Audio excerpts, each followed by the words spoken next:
ছিলাম তখন আমি মাদ্রাসায় পড়তাম ছাত্র। তো আমার বাপ মা সবাই ছিল। তো আমার ভাইয়েরা টাকা পয়সা খরচ করে ওরা পরিশ্রম করে জমি জায়গা কিনেছে। তো অনেক সময় বলেছে ওই মৌলবীকে ওই রাস্তার দিকটা দিয়ে দে, মৌলবীকে রাস্তার দিকটা দিয়ে দে। ও আবার জবাদও করবে না, যা ফসল খাবে ওয়ারি খাবে, ও আর হবে না। ও রাস্তার দিকটা আমাকে ওরাই দিয়েছে, আমি চাইনি। কিন্তু ওরা যখন দিয়েছে, যখন আস্তে আস্তে কোয়ালিটি আলাদা হচ্ছে, এখন আমারই সম্পদের দাম বেশি হচ্ছে, তখন তারা বলছে শোনো আমরাই বোকা রে, আমরাই বোকা। আজ রাস্তার ধারে কি দাম আর কি তার মূল্য। ও আব্বা জীবন পর্দানশীল মা ও বোনেরা, আমি এই কথা থেকে আমি বলতে চাচ্ছি যে আপনি আমি ভাবছি ধোঁকা দিয়েছি, ধোঁকা দিতে পারেন নাই। আপনি যে কোয়ালিটির যতই আপনি কোটি টাকার মালিক হন, আর 100 কোটি টাকার মালিক হন, 50 কোটি টাকার মালিক হন, আপনার আমার জিন্দেগি কবর। ওই কবরের জিন্দেগিটা নিয়ে একটু গবেষণা করি। দুনিয়ার মানুষ একটা প্রতিদ্বন্দ্বী চলছে, এত একটা প্রতিদ্বন্দ্বী চলছে। কেউ বলছে আমি দোতলা বাড়ি করেছি, সফল হয়েছি। কেউ বলছে আমি 4 চাকার একটা লরি কিনে দিয়েছি, রাস্তায় ছেড়ে দিয়েছি, আমি সফল হয়েছি। কেউ বলছে আমার ছেলেদেরকে ডাক্তারি মাস্টারি করে দিয়েছি, চাকরি করে দিয়েছি, বিশাল বিন্দাস, তারা রোজি রোজগার করছে, আমি কামিয়াবি হয়েছি। কিন্তু আল্লাহর নবীজি বলছেন বান্দা তুমি অতক্ষণ পর্যন্ত কামিয়াবি হবে না যতক্ষণ পর্যন্ত বান্দা তুমি নিজের কামিয়াবি পরকালের জিন্দেগির কামিয়াবি না করবে। পরকালের কামিয়াবিটা হল, এটা হচ্ছে আসল কামিয়াবি। আরে মশাই, আপনি আমি দুনিয়ার কামিয়াবির সাথে কি সাথ আছে? তাই নবীজি হাদিসের মধ্যে শিক্ষা দিয়েছেন, কি শিক্ষা দিয়েছেন যে কোন দুনিয়া কা আন্নাকা গরীব, মানে তুমি দুনিয়াতে এমন ভাবে বসবাস করো যেমন নাকি মুসাফির খানা। আপনি আমি যদি এখন কলকাতায় ট্রেনে যদি মুর্শিদাবাদ স্টেশনে চাপে যদি যাই, আবার ফিরে আসবো, তো আপনার আমার কাছে বেশি সামান লাগবে না। একটা সামান্য একটা ব্যাগ, বড়দের একটা গামছা, আর কিছু সামথিং পয়সা। তারপরে আপনি আমি পুরো বাড়ি গাড়ি আপনার আমার মাল মাথা নিয়ে যেতে পারবো না, কারণ আমি মুসাফির। আল্লাহ বলেন বান্দা তোকে আমি দুনিয়াতে পাঠিয়েছি রে, তুই আমার মুসাফিরের মতো নেই জীবনযাপন করাবি, এমন মুসাফিরের মতো করবি, আর এমন ভাবে তুই আমাকে স্মরণ করবি যাতে তোকে লোকে বোকা বলে, যাতে তোকে পাগল বলে। নবীজি বলেছেন এমন ভাবে জিকির করো যাতে তোমাকে লোকে পাগল বলে। আর তাকে দুনিয়ার লোকে পাগল বলবে, আল্লাহ রাব্বুল ইজ্জত বলেন সব থেকে ওই ব্যক্তি হচ্ছে ধনী, ওই ব্যক্তি হচ্ছে কোটিপতি।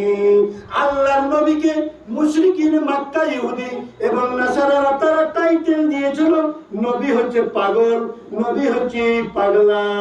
কোরআনে আল্লাহ সূরা নূরের মধ্যে বলেছেন ইন্নাকা লামাজনুন, হে নবী তোমাকে যারা ওই মক্কার বড় বড় লিডাররা আবু জেহেল, আবু লাহাব, সুয়াদ বিন আওয়াইল, বড় বড় যারা চ্যাম্পিয়ন নেতা নেতৃত্ব, যাদেরকে দুনিয়ায় আমি মারামাল করেছি, অর্থনীতি কামি দিয়ে দিয়েছি, তারা তোমাকে পাগল বলছে।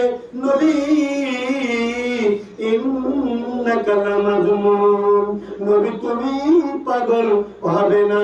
তাই নবীর প্রেমে যারা পাগল হবে তারাই হবে দুনিয়ার সব থেকে জ্ঞানী। তাই হাদিসের মধ্যে বলেছে তোমাদের মধ্যে থেকে বুদ্ধিমান জ্ঞানী সেই ব্যক্তি যে ব্যক্তি মরণের আগে মরণকে তৈরি করে, সেই ব্যক্তি হচ্ছে বুদ্ধিমান। তাহলে আমরা শেষ কথা যেটা বলতে চাচ্ছি, আখিরাতের বুদ্ধিমান হই। তাই 10 মিনিটের ওয়াজে, আপনার 8 ঘন্টার ওয়াজে, আপনার বক্তৃতার উপরে আপনাকে আমাকে পিএইচডি ডিগ্রি দিতে পারে। আপনার 10 মিনিট ওয়াজের জন্য আপনার পুরো জিন্দেগির চিত্র পাল্টে দিতে পারে। কিন্তু আপনি আপনারা আমরা সেই ওয়াজ নসিহত গুলো কানে নেই না, এক কান দিয়ে শুনলাম আর অনেক কান্দি আরেক কান্দি বের করে ছেড়ে দিলাম। তো কিরকম?